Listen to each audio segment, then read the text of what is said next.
আজকের ব্লগটা শুরু করছি সকাল 5:30 থেকে ভোর। তো এখন ভোর হয়ে গেছে কিন্তু আলো সেরকম হয়নি। দেখো তোমরা, আলো সেরকম হয়নি, এখনো অন্ধকার আছে। তোমাদের দাদা বেরিয়ে গেল, দাদাকে গেট টেট খুলে দিলাম, দাদা চলে গেল। এখন একটু পরে আমি বেরোবো, আমি বেরোবো 7:45 নাগাদ। তো আমি বাকি কাজগুলো সেরে তোমাদের সঙ্গে দেখা করছি। তো দেখো আমার কাজ বাজ সব হয়ে গেছে, এখন আমি বেরোবো, ছেলে ঘরে আছে।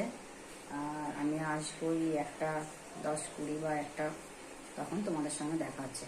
তখন টাটা। হ্যালো বন্ধুরা, তো আজকে 1:20 বেজে গেছে বাড়িতে আসতে আসতে।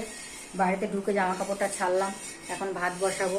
ভাতটা যেহেতু নরম করে করতে হবে, দাদার কালকে ডাক্তার দেখিয়ে নিয়ে এসেছি, তোমরা জানো দাদার গালে একটু ব্যথা আছে, তো ভাত নরম করে খেতে বলেছে ডাক্তার।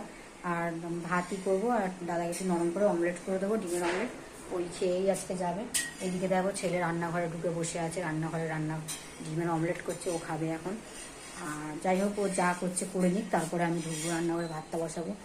ওদিকে কলপাড়ে এক বালতি, দেখো তোমরা, এক বালতি জামা কাপড় রাখা আছে। দেখো এক বালতি জামা কাপড় রাখা আছে কলপাড়ে। এদিকে অনেক কাজ আছে, ঘর মর ঝাড় দিতে হবে সব। সকালবেলা যতটা পারি করে যাই, ঘরে এসে দেখি ছেলে আবার লন্ডভন্ড করে রেখে দিয়েছে, আবার করতে হবে সব। তো চলো একটু পরে। তো গাইজ, আমার স্নান টান করা হয়ে গেছে, এখন ভাত খাবো। তোমাদের দাদা খেয়ে বেরিয়ে গেছে, ছেলে বসে আছে, ছেলেও খায়নি এখনো, কি করবে জানি না, বলছে তো খাবো না। ওর অটাইমে বেটাইমে খালি উল্টো পাল্টা খাওয়া। তো দেখো দাদাকে তো খেয়ে চলে গেছে, আমি আর মাছ ছিল, আর মাছ বার করে রেখে দিয়েছি, আর মাছটা বার করে রেখে দিয়েছি। এই আর মাছ দিয়ে আমি ভাত খাবো এখন, শরীরটা একদম ভালো লাগছে না। তো চলো, খাওয়া দাওয়ার পর তোমাদের সঙ্গে দেখা হচ্ছে। হেই গাইজ, তো এখন দুপুরের খাওয়া দাওয়া হয়ে গেছে। একটু রেস্ট না নিলে তো শরীরটা আর ভালো লাগবে না, ওই জন্য একটু শুতে হবে। তো একটু এখন শুতে যাচ্ছি, তোমাদের সঙ্গে সন্ধ্যেবেলা দেখা হচ্ছে। একটু বাইরে ঘুরছিলাম খেয়ে দিয়ে, দেখো বাইরেটা। তো তোমাদের সঙ্গে আবার সন্ধ্যেবেলা দেখা হচ্ছে। তো গাইজ, এখন 7:30 বেজে গেছে। এই উঠতে ইচ্ছা করছিল না, ওই একটু অনেকক্ষণ শুয়ে শুয়ে থেকে উঠলাম। এখন দেখো, চা খাইনি আজকে এখনো চা খাওয়া হয়নি। দুবেলা ভাত খেয়েছি, ভাতই এখনো হজম হয়নি, চা খাবো কি। তো দেখো এখন এই দোকানের জিনিসপত্রগুলো কাটতে হবে, সব বসে বসে এখন কাটবো। আর একজন তো দাঁড়িয়ে দাঁড়িয়ে হা করে দেখছে।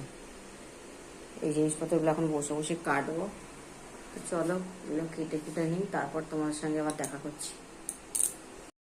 তো গাইজ, আমার সব দোকানের সবজি টবজি কাটা হয়ে গেছে। এখন রাত্রের খাবারের জন্য এসেছি রান্নাঘরে। তো রাত্রের খাবার দাদা রুটি কিনে আনবে বললো বাইরে থেকে, শরীরটা খুব একটা ভালো না, তো বাইরের থেকে দাদা রুটি কিনে আনবে। আর আমি ঘরে একটু আলু ভাজা করব আর একটু ডিম ভুজিয়া করব। তো দেখো আমি আলু ভাজার জন্য আলু কেটে রেখে দিয়েছি, আর এদিকে ডিম ভুজিয়ার জন্য টমেটো, লঙ্কা, পেঁয়াজ, ডিম টিম কি অবস্থা দেখো। এদিকে একটা পেঁপে সেদ্ধ করে রেখে দিয়েছি। রান্নাঘরটার হালটা দেখো কি অবস্থা। শরীর না ভালো থাকলে কিচ্ছু ভালো লাগে না। তো